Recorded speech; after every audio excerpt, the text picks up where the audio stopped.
without the screaming, an energy so stark, a Marshall Mathers without the rhymes, like executing Beethoven music without the lines. You know something's missing, but you can't figure out why. Maybe it was done and fleeing and the music's about to die. It's like the Snoop without the dog, and a tour without the smoke, Biggie without the Smalls, Tyson without the Broke, Led without the Zeppelin, Strummer without the Clash, Paul without Lennon, like Johnny without the Cash, like Mick without Keith, and the band without the boss, just like Angus without the Young, and Wings without the sauce, Guns without the Roses, Axl without Slash, a guitar without Jimmy, a finale without Mash.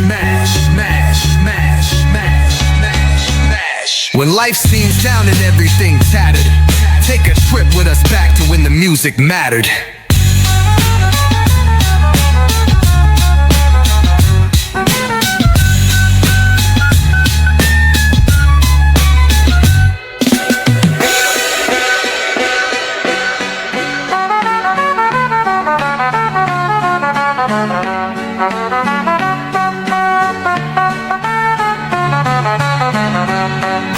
When life seems down and everything tattered, take a trip with us back to when the music mattered. Music matters, music matters, music matters, music matters, music matters, music matters, music matters. Hey, welcome to When the Music Mattered. My name is Ray Rout, and I will be your solo host for today. Welcome to episode number 7. Kris is isolated in the middle of Saskatchewan, Canada. Whoever the goes to Saskatchewan, Canada, and he's partaking in that everlasting battle of man versus fish. I'm an outdoorsy guy. I'm an outsidey guy, not an outdoorsy guy. Kris is like my redneck outdoorsy friend from Alberta. You know, I'm from Toronto, center of the Canadian universe. He's from Alberta, and well, you've heard it before. Anyways, I'll have the pleasure of navigating today's show with y'all, and hopefully I'll be able to produce some quality content for you. One of the things that I love about When the Music Mattered is discovering new bands and artists that I'd never heard before. And when we started this show, we envisioned having the occasional guest to support the subject matter of the day. We didn't envision this podcast becoming an interview show. The first 3 episodes were just Kris and I. We did the origins of punk rock, where I had some disparaging things to say about the Sex Pistols, and we thought that was going to be the end of us after episode number 1.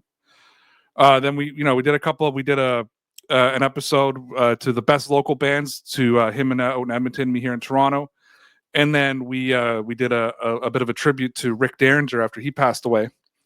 And then since then, our next 3 episodes, we hosted Alex Hobson. We had Chris Shelton from Rice Rocket, and last week we hung out with Alexander Anderson, a country folk singer out from Nova Scotia. Including today's show, I am happy to announce that we have a guest booked throughout the month of July, and we already have a couple of artists in the hopper that we're going to book for August. I just don't like booking out more than a month. So for the time being, When the Music Matters has a healthy pipeline of talented musicians. And what's been very interesting about discovering new music is that a lot of new music reflects old music. And it makes guys like me who are flirting with 40 excited that we're listening to new music, but it sounds like our old music. And I can't remember if I've mentioned this before, but way back in 2001, when our guest was probably like 5, I was listening to the 102.1 The Edge here in Toronto. And I was listening to the newest alt rock, pop rock, post grunge music. And the station at that time, Dean Blundell in the morning, and it was geared and programmed for a younger audience. I still listen to The Edge, but it dawned on me a few months ago. The station is no longer geared towards teens and 20-somethings. It's geared towards me. And I'm 38 years old. And I had that all of a sudden just scary moment when I realized that The Edge 102.1 is now basically become the classic rock station of Toronto, and I hate it. And that's why I'm excited for today's guest. Chasing the Fall is bringing back the nostalgia of the 90s and 2000s music with a melodic old school pop punk sound, focusing on classic octave guitar riffs with the added pop of vocal melodies. To be brought right back to the sounds of Blink-182, Sum 41, and Green Day playing through your Walkman. I love it. The bands are completely independent, releasing their first 3 singles totally on their own. These 3 singles have hit nearly 5,000 streams each in just a few months, and the band are ready to release their next batch of music. This might be an old intro. I stole it from their website. Game Face is changing. Game Face is Chasing the Fall's first EP. The 6 tracks on the EP pop right in your face with chugging guitar riffs, fast drum fills, and gritty bass counter melodies. EP covers art only. The EP's cover art only adds to the nostalgia that the music makes and feels with an 8-bit deception of the band members on the front. Honest to God, guys, I absolutely cannot read. I need to just speak. Ladies and gentlemen, let me please introduce to you the lead singer of Chasing the Fall, Andy. Now it's in crossland, the tide is crashing in. I'm caught below the deck, it's your saving in the wind. You're breaking free, and now breaking down. We got one last winter ride before we drown. We'll be lost and never found. Andy, how are you? How's it going? Are you okay? I'm good. Thank you so much for being here. Guys, I got to give a big shout out to Andy because, as you all know, I record out here in Toronto. Andy's out in the UK. It's midnight there right now. And I even offered him, like, oh, shit, dude, I can try to. It's a long weekend for us. So, because it's Canada Day tomorrow. It's like, I even had today off. I'm like, I can do it a little earlier. He's like, no, I can stay up. I'm good. To be young. That's all I'll say, because I'd be hungover tomorrow without drinking if I had to stay up till midnight. But good for you. No, thank you so much for coming, man. As I told you when we first met, that I'm a huge fan of what you guys are doing. I'll admit I only learned about you a couple weeks ago, but I've listened to all of your stuff, all of your shit. It's just phenomenal. So thank you so much for doing this. No, honestly, I really appreciate it. Thank you so much for getting me on the show. I like it that you're only a couple of years older than me, to be fair. Okay. So I'm 34. So when you were giving the intro about the radio station, so we've got that over here with Kerrang, and we used to have that with Scuzz, and I know exactly what you're talking about. So let's get right into it if you can. Like, take me back to the start. How did Chasing the Fall actually form, and what was sort of the first jam session like for you guys? So we've had the EP that is out. It come out last year. The drummer who is on that EP isn't with us anymore. We've got a new drummer. His name's Matty. Literally started out by I've always sang just solo, in bars and places like that. And I always thought, what, I want to get into a band. What are we going to pick? So why don't we just do the stuff that we know? We grew up on Blink. We grew up on Green Day and Newfound Glory and bands like that. So we thought, let's find people. So my brother is our guitarist, so I've got a free guitarist. And then I was like, I don't know any drummers. We found a drummer, we jammed, and I didn't know any bass guitarists. So we found Becky. She put a post up on Facebook looking for a band. So she was actually talking to another person. So I just DM'd her before he replied and said, I was like, do you know what? I'll take you right now. And we've just hit it off ever since. We've been a band now 3 years in February. Next February, it'll be 3 years. So 2.5 years. Was there a specific moment, like, when you realized, okay, this isn't just a hobby anymore? Like, we're really doing this? Like, we've really got this? When we first... there's a song that we released called Lonely Nightmare. And we played it in Birmingham, which is it's probably an hour and a half drive away from me. And we were supporting a band, and I thought, shit, we'll just sing our own stuff, sing our own original music, see what happens. Anyway, so we posted the gig out a couple of times. There wasn't that much promotion. And I sang, I was like, get out of town and not a lie. And then I put the mic out, someone sang it back. And I was like, and that's when I thought, shit, I need to knuckle down now. Take me through that moment. Take me through that mind-blowing moment without making the show about myself, which I tend to do way too much. I remember, so before I got into the sports thing, I had a pretty popular sports podcasting gig that I did. And I remember the first time I did this remote, we were out in Niagara Falls, Ontario here, and we're covering the Ice Wine Festival. Got hired as influencers, and people were stopping to take pictures with me and sign autographs. And it was like that first time that I was like, oh my God, I'm a somebody. And I remember that feeling. And then I remember going home to my wife and kids and being a nobody very quickly again. So give me that moment for you, like when your mind was just like that. Walk me through that mind-blowing moment of just like, holy shit, they know who we are. It's like because I'm emotional anyway, and I try and put that into the stuff that we write. So, and Becky knows me like better than anybody really. So she knows when something's got me. So I put the microphone out and someone sang it back, and I ended up speaking to the guy, and he drove 45 minutes. So I was like, I turned around to Becky and the bottom lip was going. Awesome.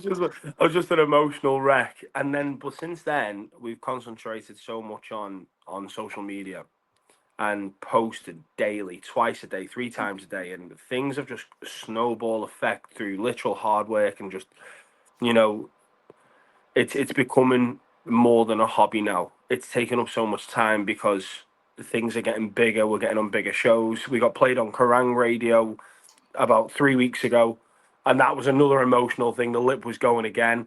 So it's coming to realize now, and I've got to give a massive shout out to a show called BSB so it's Blood, Sweat and Beers, so that's in the UK. And we had Jarrett Reddick from Bowling for Soup and Lolo, and they picked us for track of the month, and they both followed us. So I'm scrolling through followers and stuff, and I'm seeing people with blue ticks. I hadn't even heard of a blue tick before. And it's Jarrett from Bowling for Soup, who we grew up with, and Lolo, who's just played at Download. It's mind blowing.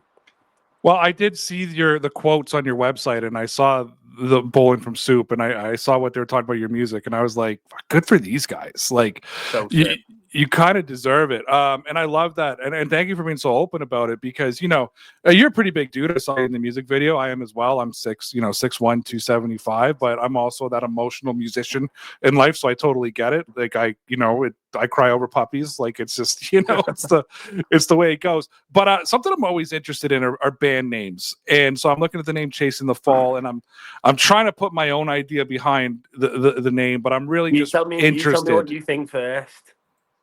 So to me, Chasing the Fall is chasing the dream, and you're gonna fall. You're always gonna fall before you hit that pinnacle, and that's the way I looked at it. And I'm sure it has nothing to do with it.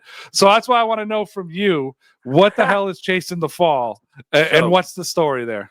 It's so American. It's such an American reasoning behind the name. So we released our first single in end of August, September, and we released it, and someone went, sounds American. I was like, so then we said, we showed it to somebody before it was released, and he said it sounds American. So I was like, yeah, it's out in the fall. So that's where it come out. So we were looking forward to the fall for when it came out, and that's how it happened. We were just chasing in England it's autumn, so but it doesn't sound chasing autumn. That's how the name comes out. So I'm Canadian, so we speak British English, so it's autumn here as well. But with an American slang, that's what I say. We have like an American accent, but we speak in British English. That's amazing. There is a TikToker out there. I don't know if you've seen him, but he shows how different bands. He does these skits of how different bands come up with their names, and it's always shit like that. I just love it. That's actually how your band name came to be. So we're looking forward to the fall. And look, I'll be honest with you. When I messaged Junior, like, yeah, I'll jump on, and then you said, but I'm in the UK. I was surprised because that sound is a very American Canadian sound. I wasn't expecting the British accent. I'll be real with you. Now, when you say UK, like England, UK, is that where you're from? Or okay, yeah. It's crazy. It's crazy. Like different accents. So mine's like Liverpool. If you drive an hour to Birmingham, our accent is so completely different, where you'll drive an hour just to go and buy milk from a shop. But it's so close together. Yeah, I didn't know that until I started watching like English comedians like Carr and those kind of guys, and all of a sudden they were like imitating different Brits, and I was like, I didn't realize they all had different accents. But we do it here too. Like if you listen to Kris, my typical partner, he's from Alberta, which is sort of like the west of in Western Canada, and I'm from Toronto, which is very very city. You can hear there's a different accent between us. And last week we had Alexander Anderson, who's from like Nova Scotia East Coast, which is like a completely different accent. It was three Canadian guys, but we all sounded like we were from different countries. So I feel you on that. So I want to get into this for a second. I'm not sure who does. I assume you're a part of it or all of it. But what does a typical songwriting session look like for you or the band? Is it collaborative? Is it individual? Like, what does that look like for Chasing the Fall? So I start something off like my normal job, I do a lot of driving. So I have other bands playing on Spotify. So I've got a drum beat there, a free drum beat of something that'll keep me in time. And then I'll just hum something. I always start with a chorus because I try my very best to make our choruses as catchy as possible, because that's what I'm gonna push the shit out of on social media, to make people just hook instantly. And that's what I'm trying to do. So I'll always see how high I can go with a song, how low I can go with a song, where I can speed it up. But I'll just do the chorus, and then I'll give the chorus, and then I'll go, oh shit, I like that. So then I'll pull over on the side of the motorway and voice note it, just so I don't forget it, and then I'll put it into our WhatsApp group. And then I say, because I cannot play an instrument, I don't know anything about chords, I don't know anything about music, I can just sing. So I just say, right, there you go, here's something to play with. And they're so talented. Honestly, the three guys are so talented. And then within a couple of days, oh, here's that voice note you sent me back, and there's 3 minutes of instrumentals added onto it. It's amazing. So how did your brother become a cool guitar player and you just became the spotlight stealer as the lead singer? He hates it as well. My mum, our mum says this as well. He's like, oh, fucking hell, here's Golden Boy when I walk into that. And he's the one who does all the hard work. He's got all the talent. I feel that as a guitar player. I totally feel that. And then the lead singer just comes in.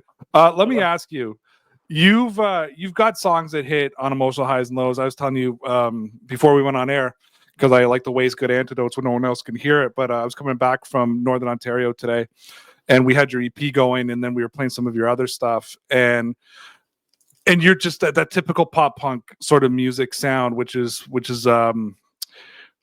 I feel like if you can connect with music, and a lot of musicians can connect with music, and I connect with the lyrics, especially, you kind of take me through these peaks and valleys of happiness and sadness and despair. So thank you for that, by the way, on a long drive. But you take me through it. But that's a typical pop punk song. How do you approach vulnerability with your lyrics? Because I know that you talk about being an emotional person, but I know sometimes, and as a songwriter myself, sometimes it's tough to actually be vulnerable and you almost try to mask it. How do you approach vulnerability in your songwriting? So I love movies. So I'll make it into a movie in my head. In fact, funny enough, we've got a song coming out. Not the next song, the song after that. It's called "It's Not a Movie," and it's about the song is about how the guy is like broken and battered, and the girl or the partner or whatever is a princess type. So how can they match? So it was like you call it Beauty and the Beast, but it's not. It's real life to me. That's the punchline at the end of the song. So I try and think of a movie situation, and I try and put the movie into a song. That's how I transfer it across. I'm a massive Disney fan as well, to be fair, so Disney helps. I mean, I think you can't be an artist without being a Disney fan. Whether it's music, whether it's my wife is a fine artist. I'm on the musical side, and she's 40, I'm almost 40. We completely nerd out to Disney and have Disney Plus here, and like our kids will come down and we're watching like Frozen, and I'm like, they're like, what are you doing? I'm like, we're watching a movie, shut up. Yeah. No, we go to Orlando quite a bit, to be fair. Like we just, it's just a place where like, stories and whatever, and you see everybody happy and going through different emotions, and I just capture it, and then I'll throw it into a chorus. It's So nice. are any of your songs personal songs, or are they all just, make believe in your head? And you don't have to point out to which one. You can just say yes or no, or you can give honorable. It's up to you. Shithead. Shithead is about you. I Yeah. love it. That's It was I it think was a it was a younger story. You told me I was your best friend, then you made out with my girlfriend. Yeah. That was real. so. Just so we can connect.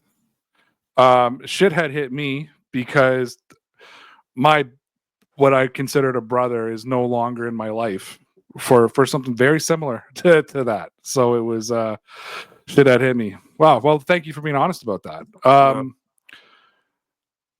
I guess what scares you more? Is it writing something more honest in a song, or is it actually putting it out to the world? Because every time I do something new, I'm terrified. And I'm not trying to put words in your mouth, but I'm always terrified of what that reception is going to be. What hits you harder? Mm, I like being vulnerable in the songs because no one knows who it's really about. It could be about anybody, but only I know if it's about me or not. So that doesn't scare me because nobody really knows it's about me.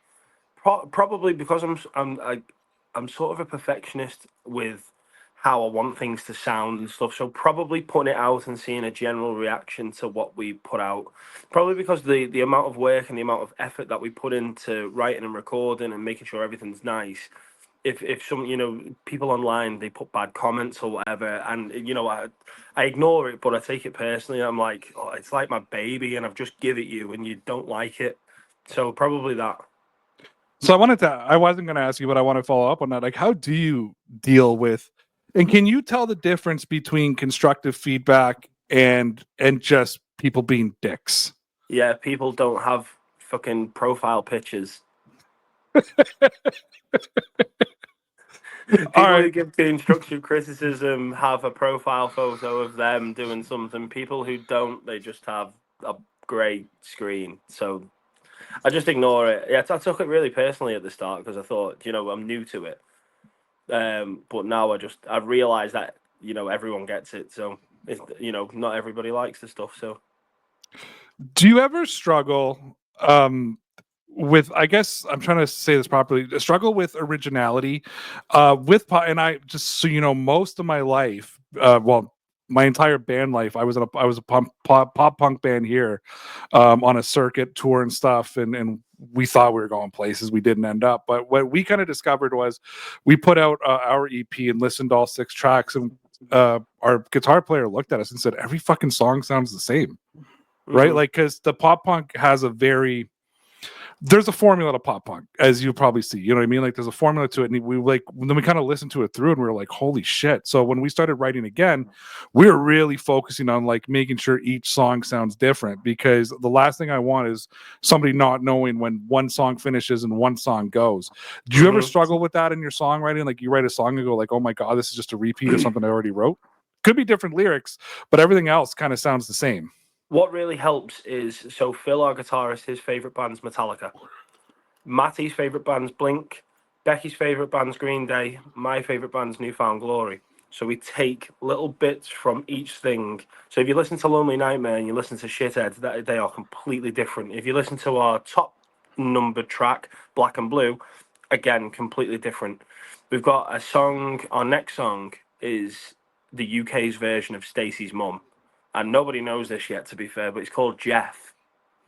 And again, completely different. We just take little inspirations from each of them different bands and mix it in places where people don't expect it to be mixed.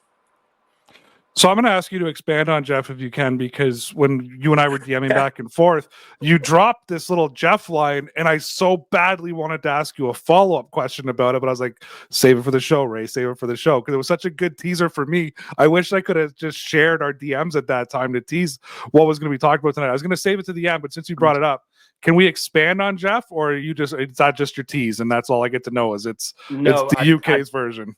I don't mind. This is a Canadian program. Hopefully there is Canada can have it. Perfect. So it's not a typical love story. So we wanted to write something that wasn't a typical love story. So the partners have broken up, and the female partner has got with a new guy. The new guy is Jeff. Jeff is cool. Jeff is better than me. I don't want to get back with the female. I want to be fucking friends with Jeff. Oh, that's amazing.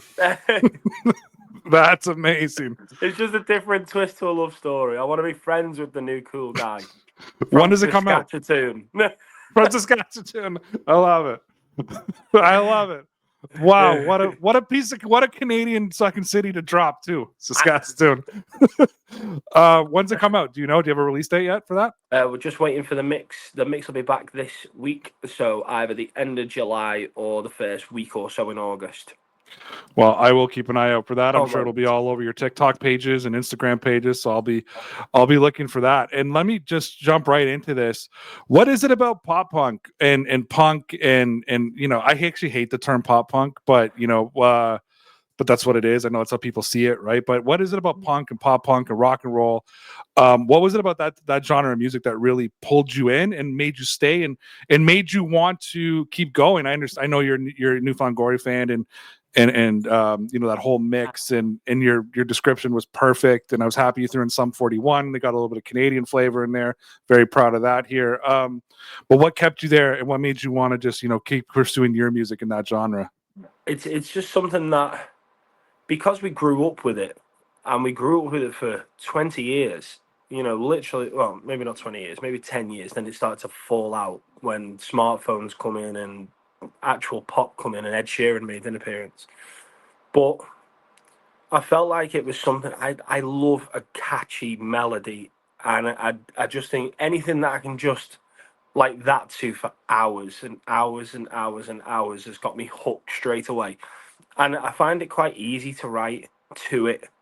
You know, we've got, I feel like now, I'm, again, like you said before, I'm not aiming for new young pop punk fans. They're not I don't feel like they're my target audience. I feel like the ages between 30 and 40 are the people that are my demographic. Does it ever irritate you that, you know, punk rock music arguably was born, bred, and grew throughout the UK? Obviously, the greatest greatest punk band ever, The Clash, came out of the UK, and yet the genre of music you're playing now is always assimilated and always kind of compared to and thought of as an American genre. Does it ever irritate you guys there across the pond? It's not something I know too much about, to be fair, because they were like 70s, 80s and stuff. I was born in 90s, so I started listening to it in early 2000s. So it was a bit out of my age range there. Um, but I appreciate that's where it come from with the Sex Pistols and people like that.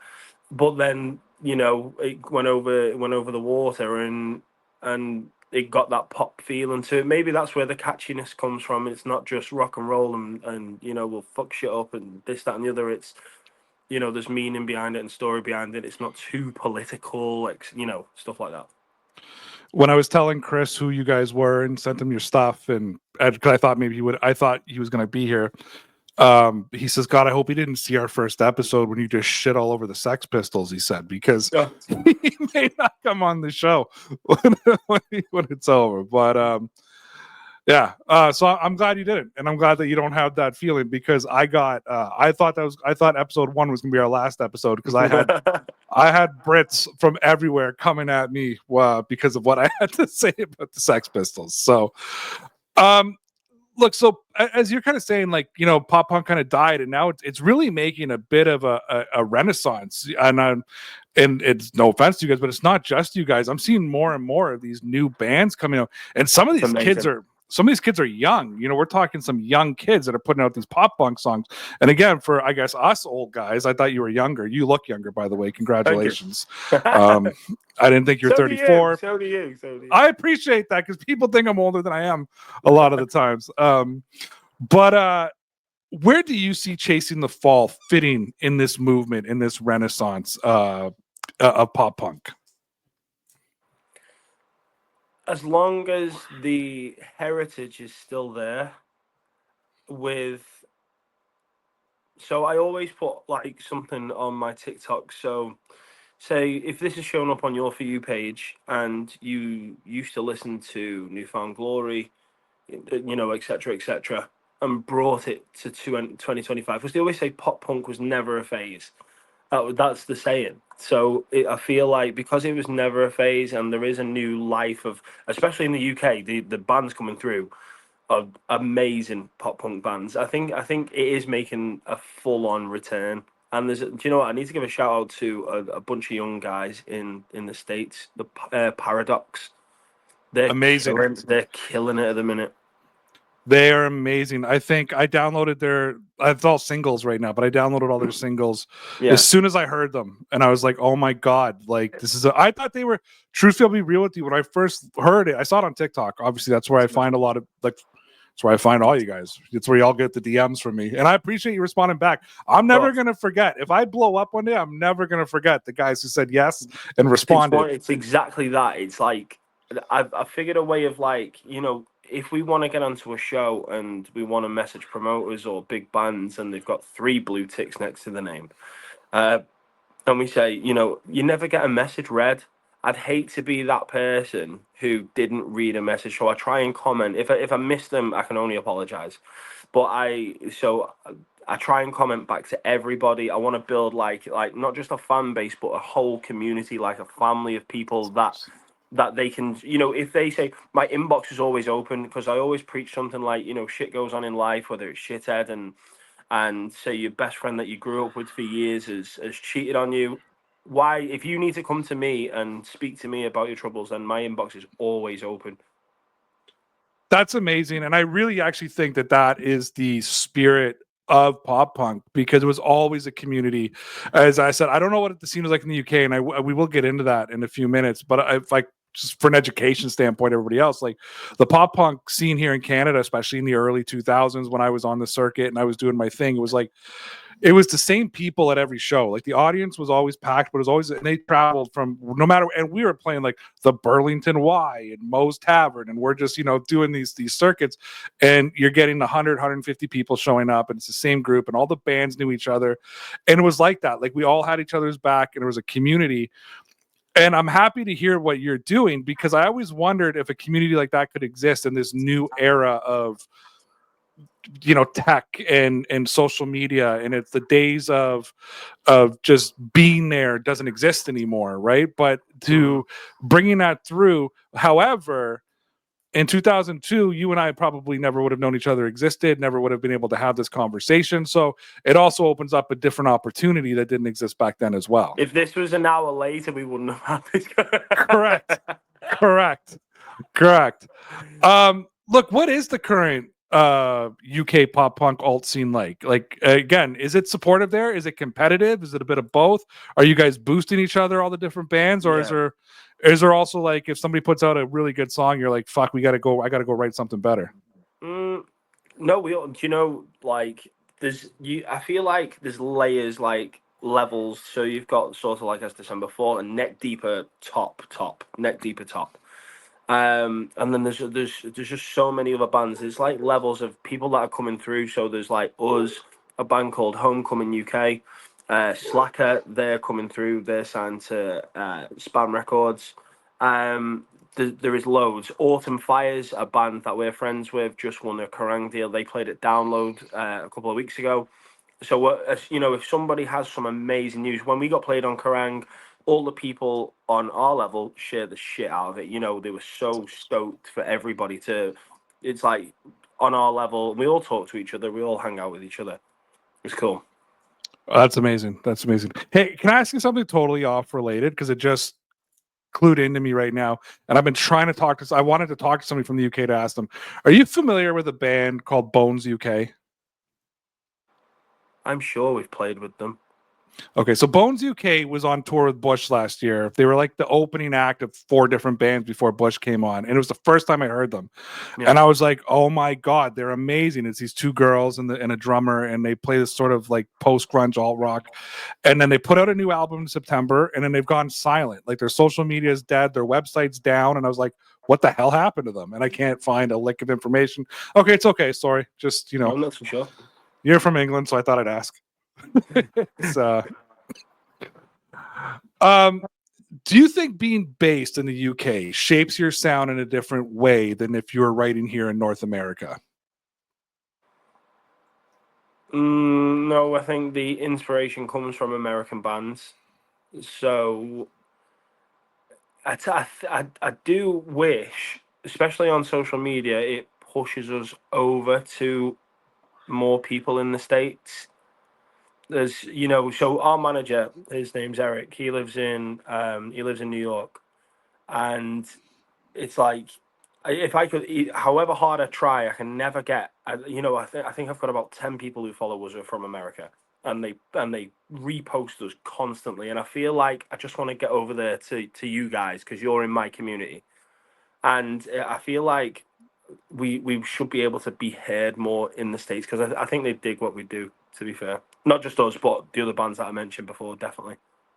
I totally agree with you, and I hope that it can fall in because the U.S. and Canada is very the same. It's very similar in music taste and how things go. Just our market's much smaller. Obviously, we're only like 40 million people here or something like that. But yeah, I hope it gets in too. I don't know how the hell you ended up. I know how you ended up my algorithm because all I have are like indie bands on my algorithm now because of what we do and who we connect with. It's cool. It's cool what you do. It's as long as when you understand that. Still, the algorithm just blows my mind. It changes every like 2 weeks. But as long as I appreciate what you do in getting unsigned bands or really smaller bands to come in front of a new set of ears. Like I just said, then I'd love my stuff to be heard in the States and in Canada, and you're given the chance to do that. So that's amazing. Well, I hope it will. We will play the full track of Lost and Never Found at the end, and I hope that people can hear it. And yeah, I appreciate that. If I could just plug our show for 1 second, since you gave me the beautiful opening there.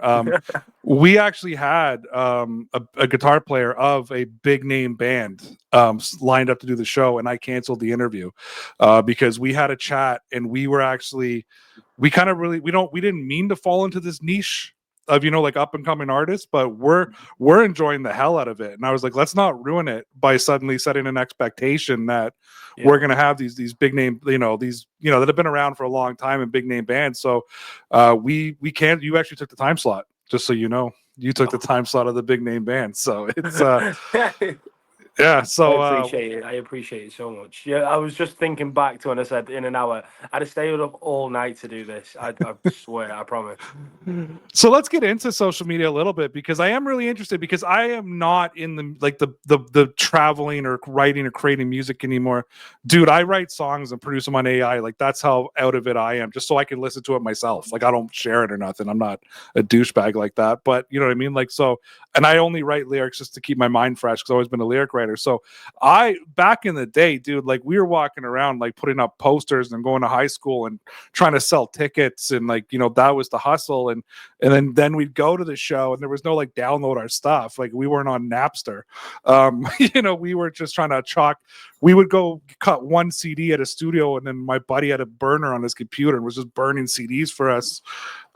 So I have no idea. Like I know how to promote what we do on social media, but I figure it's different as a band, and that's a long way of setting up that I want to get into this. So like, obviously I found you on TikTok. I follow you guys on Instagram. I think I follow you on Instagram. I look at your Instagram a lot over the last week. If I didn't hit follow, I will. No, I think you do. Okay. And your feature's super active. So you kind of touched upon it as we went here, and I thought you were going to ruin my whole segment here, but you didn't. What has been your approach to building that audience online? Laying off the bigger bands because they've got them. We're all independent on this scene now, and it was always all about trying to get signed by a label. By the way, it's probably my age, to be fair. I still wish it was like the way it used to be, about how just putting plaster posters up everywhere, come to the show, give CDs out, give free demos out. I wish it was still like that because now you were just back then you were just a musician handing posters out. Now you've got to be a musician, a social media expert, a videographer, a photographer, and a therapist all at the same time. And it's hard. So learning off, and especially because we haven't got the budget that bigger bands have got, it's just learning off bigger bands, see what they're doing, and take just little bits of inspiration from it. Don't copy them exactly because it's not original, but just take little parts of it and just make it your own. Well, I guess building upon that is, do you ever feel pressure to be like content creators rather than musicians? And All the time. how do you balance that? We set days, so we've got calendars, and we've got people's rosters in work, and we're trying to release a song, and and it's about a money thing again. So iPhones are a massive help, by the way. The camera quality on there just takes away the need for a £2,000 camera, so that helps the budget a lot. But now it's just we set days. So if we've got a new song coming out, we need 60 short. We know we need 60 short form content videos. We need to make sure that we post twice a day. So every other Monday, me and Becky sit on a phone call for a couple of hours and plan out exactly what we're doing. Planning ahead is the only way it works. If you rush on the day, you might miss something. Was there ever a post or a song clip that you put out there that really started gaining traction that you thought like, okay, like we kind of got this, we've kind of figured this out now? Do you know what? My first ever TikTok got the highest views. It got 100,000 views. It had nothing to do with pop punk. I was singing "Bed of Roses" by fucking Bon Jovi, and that was just rehearsal. It was the first video that I ever posted, and it got 100,000 views. And I didn't even know how TikTok worked, but it was getting 100 views every 10 seconds. And I was like, oh shit, what's going on? But no, I think like the highest ones, I've learned that it can't be so generalized. When we can put something out all the time and say, this is for fans of Blink 182. But then you can say something like, well, this is for anyone who's ever had their heart broken by this person, or anyone who's had to walk down a long, lonely path. And it's, stuff like that, really niche stuff. And that's how we gained it through the past 2 years. And they're not massive numbers. I think we've got about, I don't know, maybe 6,000 followers on TikTok, which is nothing in the grand scheme of things. But a lot of them are the same people because that's who we connected with early on. So as a show that follows around that interviews bands, we start to see trends, because as I said, I came from the sports world where I have a much more larger following, where when the hundreds of thousands of followers, that kind of thing. Sorry, I'll put the vape down.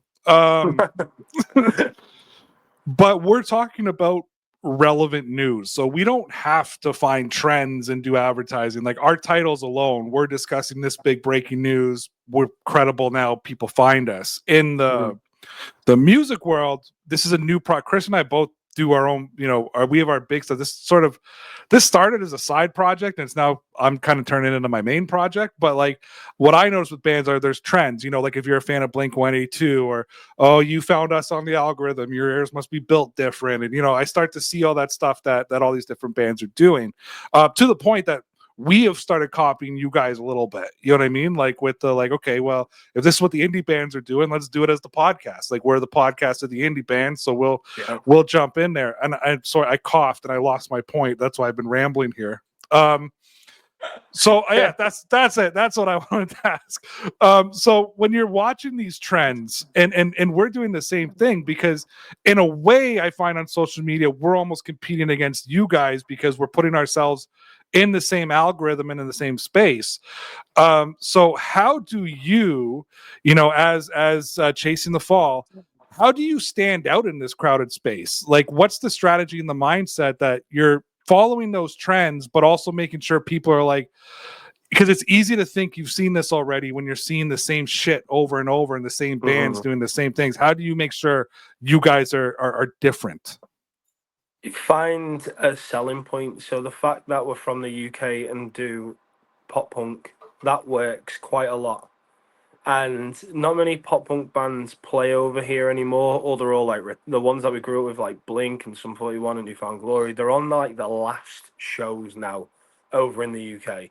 So it's like people want that nostalgia back. So tell them that you're from the UK and you're in a place near them soon. So if you did grow up with them bands, you've got 2025's version of them bands in a town near you that will be here for years and years and years to come. So obviously signing to a label is got to be is typically the goal, I assume. Look, well, our goal is to get picked up by somebody, right? You know, I would say we all love doing what we do, but we don't want to do it for free. Eventually you want to, you know, be able to pay your bills with it. Mhm. Do you see yourself, or I guess is the goal to grow out of the UK? Is the goal to hit North America, be doing the North American tours, or Yeah. do you want to be just that, you know, Europe, you know, that European UK just, you know, band? I hope I worded that correctly. No, it's like England's only got 66 million people in, and Toronto has probably got 66 million people just in that city. So you know, it's one of them. I'd love to go to America because people resonate with that type of music, you know. And my goal, not necessarily a label because they help, and I know a lot of bands that do it without a label. Um, I'd love to just play somewhere like Slam Dunk Festival. I'd love to play somewhere like Warp Tour. I'd love to play Download. You know, somewhere like that. I'd be like, fucking completed it. If you could play just one Chasing the Fall song for somebody who's never heard you, what would you, what song would it be, and why would you choose that song? Pick one of your Yeah. babies. Who's your favorite, and what would you play? These questions are so good, by the way. Thank you. You're such an amazing presenter. This is amazing. I like different parts of different songs. I like Lost and Never Found's chorus. I like 30,000 Feet's verses. I like Shithead's bridge. Fuck it, I'm just gonna put them all together. Probably, I don't know. This is what I was talking about before. Is like it's like my baby. It's like choosing your favorite child. It's dead hard. Oh, I know. That's why I'm putting you on the spot. That's That's really hard. oh, I love watching you wrestle with this. This is good. This is good. This is good for people to see. I love it. This is. Do you know what? I'm gonna have to turn my fucking hat backwards because I'm starting to sweat now. Oh, I don't know. Do you know what? Not a movie. I'm gonna say nothing that we've released because the best is yet to come. Absolutely, the stuff that we're writing at the minute is our favorite stuff. I'm gonna say not a movie. I'm looking forward to that coming out. Is that coming out in July and August as well, or is that a later release? You might have already said it. That will be around September-ish. That's probably my favorite. So you released your EP last year. It's not Black and Blue. No, Black and Blue is a song on it, right? Sorry, what is your EP? I'm sorry, Game Changer. I even posted the freaking picture of it today. I apologize. So your EP came out, and you got a bunch of singles that are out as well. I think you got an additional 6 singles that are releasing. If my mind is a lot, I have a whole playlist now of Chasing the Fall with what includes all of it. Thank you. I know you got some more singles on the release. Any new EPs or new albums coming out soon, or that you're working on, or are you just sticking with the singles at the moment? We've got Jeff coming out. We've got Not a Movie coming out. We're writing a song. We've got 1 song, 2, 3, 4. We've just finished writing 4 songs. So we've got 6 songs coming out. I'm thinking after Jeff, we've got Not a Movie. Then it's Christmas. I don't think we're going to release anything around Christmas. But then going back to the Disney thing, I was going to use this as a song title. It was called Happily Never After. And I was like, oh, shit, do I use that as a song name? And Becky said, no, keep that as an EP name. So I'm thinking these other 4 songs that we've got written, I'm torn between throwing them into the Happily Never After. Maybe tour that, like the Happily Never After tour. Maybe. It sounds quite cool. That would be an amazing tour. Actually, that'd be an amazing tour name. So that's, look at you. Are you you're not in marketing part-time, are you? Pardon? You're not in marketing, are you? Like, I'm in marketing. I'm like, I could market the shit out of that. You know, like, I'm thinking of all the fun stuff I could do. All right, let me ask you another tough one. Okay. Go on. we're running out of time here, and I want to make sure that I want to try to make you cry before it all ends. But no, Then the hat's going to end up on the side. if the band broke up tomorrow, Yeah. what do you, Oh, fuck's sake. what do you want Chasing the Falls legacy to be? That's not as hard as the last question. Oh, good. I'm happy. That everybody felt part of it. Yeah, everybody felt like on some of my TikTok posts I put like, and just to emphasize on the UK thing, I put "Let's be mates" or "Welcome to the family." Just that they felt part of it. That's the thing. As at the end of the live shows as well, I don't just go, it's like I'm done. I say, look after yourselves, look after each other, and good fucking night. And then I always say, and buy the merch stands, come and hang out with us, come and have a drink with us. I'm not just dumping off the stage and making the way to the green room. I'm out there saying hello and having a drink with people. They were part of it. It's amazing. I think we got to end there because that's just and that'll be a sound clip, by the way, just so you know, you'll see that coming across. A question I have to ask because I care about this deeply. Like, any plans on touring in Canada, coming to the Toronto area anytime, My partner, her family lives in Canada, in BC. Other side of the country. I know. So I can either just get the first flight to Toronto, then go to Vancouver, then go to BC. So if I do it, it'll be on the way to see that side of the family. Okay. Well, if I you're would touring love here, to do that. I would fucking love to do that so much. But if you guys come to the UK, it'd be amazing to just check out. I think you guys should do that. Come to London and just set up a studio in the middle of like fucking London and just talk to people. Because I'm sure, like, once we come off air, I'm gonna tell people all about you anyway. I love that. Thank you so much. I'm gonna share the shit out of this. To be fair, I'm gonna get, like I said before, that all the bands are all like close knit bands. I'm gonna tell all of them to just drop into your inbox and just say hi, because I think you're fucking great. Oh, that's awesome. Thank you. Yeah, and if they want to do the show, tell them, man. We're always looking for guests, and we want to boost as many people as we can. And I'll be real, we're looking for your rub as well. Hopefully, we can all help each other. That's what we say.